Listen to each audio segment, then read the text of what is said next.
नमस्कार दोस्तों, मैं अपने इस YouTube चैनल में आप सभी का स्वागत करता हूं। दोस्तों, आज हम एक गणित का महत्वपूर्ण टॉपिक प्रतिशत का अध्ययन करेंगे। प्रतिशत क्या है वास्तव में? जैसे कि अगर मैं बोलूं 10%, इसका अर्थ होता है 10/100। उसी प्रकार अगर 25% बोल दिया तो इसका अर्थ होता है 25/100। तो ये प्रतिशत होता है दोस्तों, 25% का अर्थ होता है 25/100। इसी प्रकार यहाँ पे ये चीज़ समझना है, ये जो चिन्ह लगता है उसका अर्थ होता है बटा 100। जैसे कि अगर मैं बोल दूँ 5%, तो इसका अर्थ होगा 5/100। तो ये एक चीज़ को समझना आप लोग, ये चिन्ह का अर्थ ही होगा बटे 100। 10% मतलब 10/100, 25% मतलब 25/100। तो इस टाइप में ये प्रतिशत होता है। आगे हम लोग एक प्रश्न देखते हैं। एक पुस्तक की कीमत 80 रुपये है। कितने रुपये हैं? एक पुस्तक की कीमत है 80 रुपये है। यदि कीमत को 15% बढ़ाया जाए, एक पुस्तक है, पुस्तक की कीमत क्या है उसकी? 80 रुपये है। 80 रुपये को 100% मान के चलते हैं, है ना। अब क्या कर रहा हूँ, कीमत को मैं क्या कर रहा हूँ, यदि कीमत को 15% बढ़ाया जाए, है ना, इसको क्या कर रहा हूँ मैं, 15% बढ़ा रहा हूँ, तो ये कितना रुपये होगा, है ना। तो वस्तु का नया कीमत कितने रुपये, या कीमत या मूल्य कितना क्या होगा, उसको हमको याद करना है ये। ठीक है, फिर से देखें। एक पुस्तक की कीमत 80 रुपये है। एक पुस्तक की कीमत 80 रुपये है ना। तो 80 रुपये को जो एक्चुअल में है उसको हम क्या मानते हैं, 100% मान के चलते हैं। 80 रुपये को मैं 100% माना। अब उसके बाद बोलता है कि यदि कीमत को 15% बढ़ाया जाए, है ना, ये जो कीमत है इसको मैं क्या करूँगा, मैं 15% बढ़ाऊँगा, है ना। तो जो एक्चुअल में कितना रुपये होगा उसको मेरे को याद करना है ना। तो टोटल कितना परसेंट होगा तो उसको जोड़ दूंगा मैं, कितना हो जाएगा 115%, है ना। वस्तु की कीमत कितना हो जाएगा आप 115, क्योंकि इसकी कीमत को मैं क्या कर रहा हूँ, बढ़ा रहा हूँ, है ना। 100% था, उससे आगे मैं बढ़ा रहा हूँ, तो 115 हो जाएगा वो, है ना। तो इसी में निकालना है। पहले कितना था, 80 रुपये, है ना। 100% 80 रुपया था।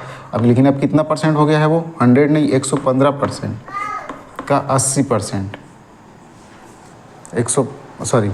115% निकालना है हमें। 80 रुपये कीमत का 115% निकालना है। तो ये हो जाएगा आपका, काट दो इसको,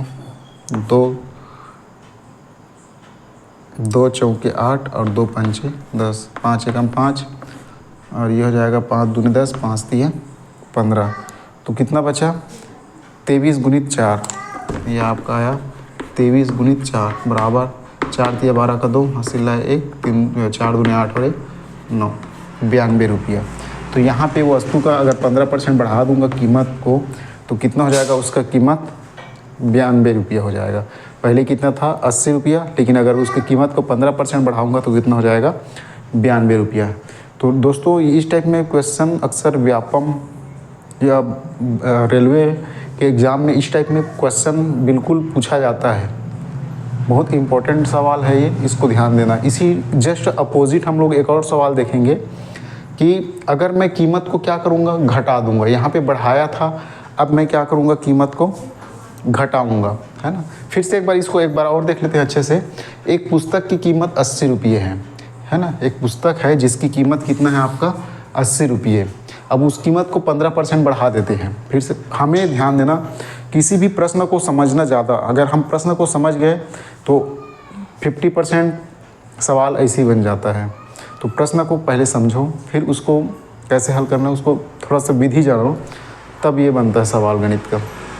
फिर से देखें, एक पुस्तक की कीमत 80 रुपये है ना। कीमत इतना है, हमारे पास दे दिया है 80 रुपये है, ठीक है। अब उसको क्या कर रहा हूँ मैं, उसकी कीमत को 15% बढ़ा रहा हूँ, है ना। इसको मैं क्या कर रहा हूँ, 15% बढ़ा रहा हूँ, है ना। तो इसको ऐसा मत कर देना, है ना। 80 गुणित 15/100 मत करना, है ना। ऐसे भी करोगे तो इसमें 2-3 प्रोसेस करना पड़ेगा। और क्या करोगे, पहले तो इसका वो निकालना पड़ेगा आपको, 15% निकालना पड़ेगा, सॉरी इसको निकालना पड़ेगा 15%, उसके बाद इसमें जोड़ोगे तो भी आ जाएगा आंसर, एक ही मतलब है ना। लेकिन ये सीधा बन जाता है सीधा सा, इसमें ऐसा भी कर सकते हो, ये काट 0 0 कटा है ना, 2 चौके 8, 2 पंचे 10, 5 एकम 5 और 5 तिया 15, 4 तिया कितना हो जाएगा 12 है ना। तो इसको ऐसे भी बना सकते हो, 12 हो गया और 12 में क्या करना 80 को जोड़ देना है ना। मतलब ये 100% कितना है 80 और 15% कितना है 80 का 15% कितना है आपका 12, तो दोनों को जोड़ोगे कितना हो जाएगा ये 92 हो जाएगा। तो इस टाइप में भी निकाल सकते हैं, दोनों तरह से निकाल सकते हैं है ना। तो ज़्यादा सरल है क्योंकि हमारे पास एग्ज़ाम में समय कम रहता है, तो हल करने का तरीका यही पहले जो बताया था उसमें करना है ना। जब वृद्धि बोला जाएगा तो क्या करना 100 में कितना परसेंट की 100% मानना इसको, कीमत को कितना परसेंट की वृद्धि हुई है 15% की, तो 15 को जोड़ देना है ना। तो हो जाएगा 5 115 हो जाएगा ऐसा करके है ना। अब उसी प्रकार अगर बोल दिए यहाँ पे बढ़ाया है ना, अब कीमत को क्या करूँगा यहाँ पे घटा दूँगा, घटाया जाए 15% क्या किया जाए घटाया जाए है ना। तो ये भी इम्पोर्टेंट, दोनों एक तो समझ आएगा तो दोनों समझ आ जाएगा, बस कुछ हल्का सा प्रोसेस थोड़ा सा करना है हमें। अब क्या कर रहा हूँ मैं, पहले बढ़ाया था कीमत को, अब क्या किया घटा रहा हूँ। एक पुस्तक की कीमत 80 रुपये है, यदि कीमत को 15% घटा दिया जाए तो वस्तु का नया कीमत या मूल्य क्या होगा, इसको हमको ज्ञात करना है। तो इसके लिए हम क्या करेंगे, अब घटा रहा हूँ तो पहले क्या मानना, कीमत क्या था 80 रुपये था है ना। 80 रुपये को क्या माना था मैं 100% माना था है ना। अब पुनः कीमत को क्या कर रहा हूँ मैं 15% क्या कर रहा हूँ घटा रहा हूँ, तो यहाँ पे घटा देना परसेंट में है ना, 100% में 15% घटा देना, तो ये हो जाएगा आपका 5 है ना, और ये 85% है ना, 85% ठीक है। तो 80 का 85% निकालना है हमको है ना। तो चलो निकाल लेते हैं 80 है ना इंटू 85 85/100। इससे पहले बताया था परसेंट, जैसे कि 85% है, परसेंट का मतलब क्या होता है बटे 100 है ना। तो 85% को 85/100 लिखूँगा, तो ये इसको ध्यान देना ठीक है। मैं किसका निकाल रहा हूँ 80 रुपये का 80 है ना, 80 रुपये का 85% निकाल रहा हूँ। तो ये कितना होगा उसको देखते हैं है ना। 2 पंचे 10 है ना, 2 चौके 8, 5 एकम 5, 5 एकम 5 कितना बचा ये 3, 5 सत्ते 35 है ना। तो ये कितना हो जाएगा 7 चौके 28 का 8, हासिल है 2 है ना, 4 एकम 4 और 2 4 2 6 68 रुपये है ना। यहाँ पे कितना हो जाएगा 68 रुपये है ना। देखो फिर से देखो, एक पुस्तक की कीमत 80 रुपये था, यदि 15% अगर घटा दूंगा कीमत को तो उसका कितना हो जाएगा 68 रुपये हो जाएगा कीमत है ना। तो इसको ध्यान देना, इसको वैसे भी बना सकते हो है ना। कैसे बना सकते हो 15% 80 का क्या निकालना पहले 15/100 है ना, 15% पहले निकाल लो, तो ये कितना आया था 12 रुपये आया था है ना। अब 12 रुपये में क्या करना 80 रुपये है ना, घटा रहे हो आप, पहले 80 रुपये था, अब 15% कम हो गया, 15% कितना होता है 80 का 12 रुपये, तो फिर 12 को घटा सकते हो है ना। तो ये हो जाएगा आपका 68 ठीक है। तो ऐसा ही बना सकते हो, लेकिन हमें इसमें क्या होता है ऐसा बनाओगे तो समय की बचत होती है ना। हालांकि आप लोग को लग रहा होगा कि ये लंबा है करके, लेकिन इसका ये इसलिए लंबा लग रहा है क्योंकि पहली बार है ना, इस टाइप में पहला बार बनाओगे तो लंबा लगता है, लेकिन अगर बार बार प्रैक्टिस करते जाओगे तो फिर ये सरल लगने लग जाएगा है ना। तो आप लोग क्या करना, इस टाइप में क्वेश्चन जो भी जैसा मिले है ना, तो इसको ऐसी विधि से बनाने की कोशिश करना। पुराने जो है ना पुराने रेलवे में हो या एसएससी या फिर व्यापम वगैरह में हो, वो क्वेश्चन आया है इस टाइप में, उसको देख लेना और वहाँ से बनाने की कोशिश करना ठीक है। तो इस टाइप में सवाल हो गए। अब हम दूसरे टाइप का सवाल देखते हैं इसी में।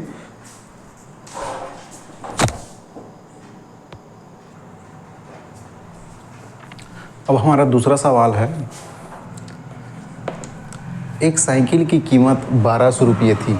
एक साइकिल है जिसकी कीमत कितनी थी 1200 रुपये थी, बाद में उसकी कीमत 1500 रुपये हो गई ठीक है। पहले कीमत 1200 रुपये थी, बाद में उसकी कीमत कितनी हो गई 1500 हो गई।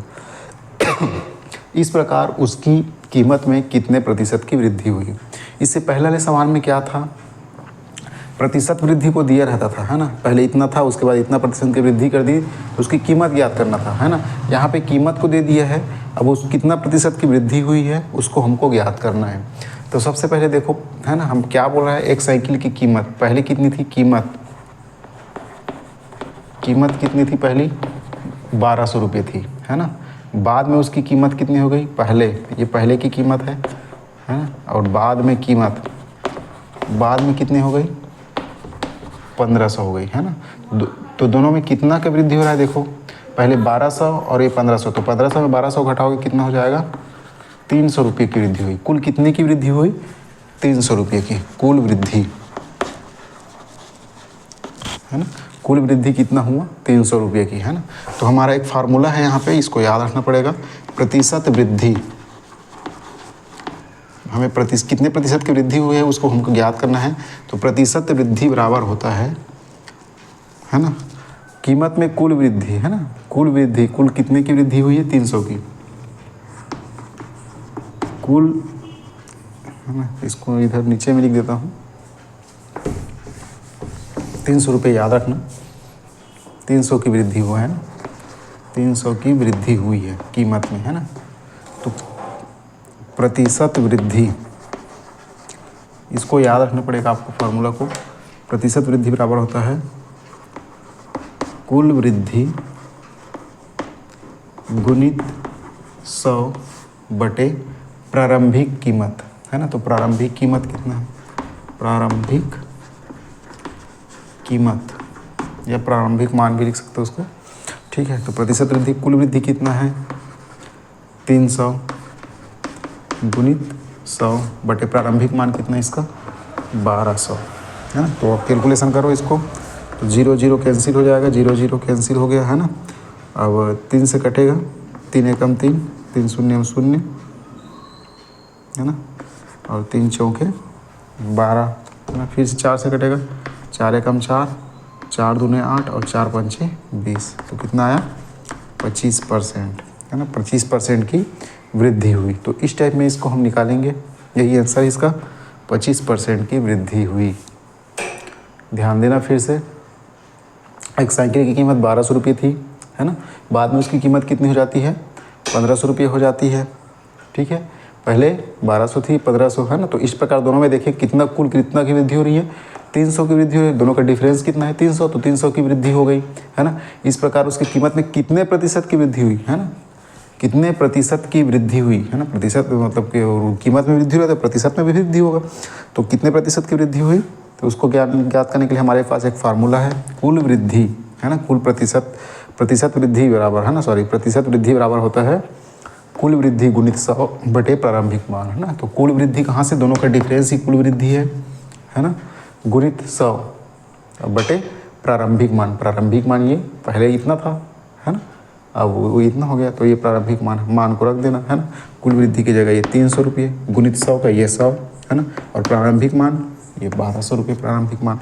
तो इस टाइप में कितना आया कैलकुलेशन किया, तो 25% आया, ठीक है।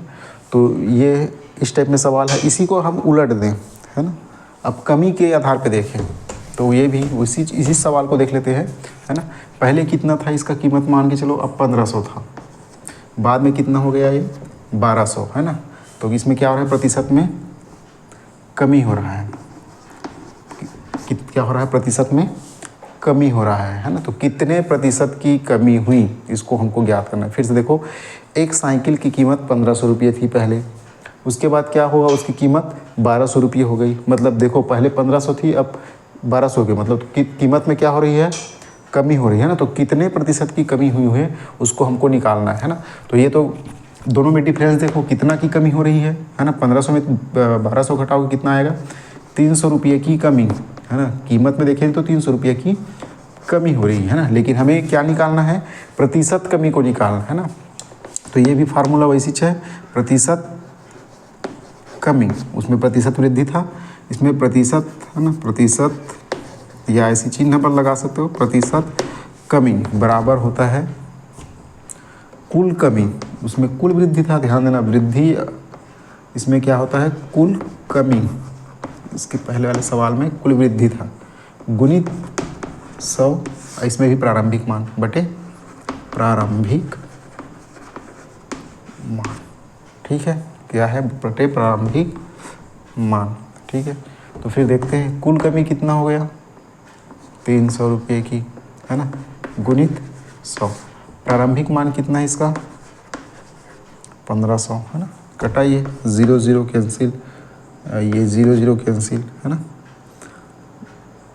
15 एकम 15 और 15 दूनी 30, कितने परसेंट की 20% की कमी हुई है।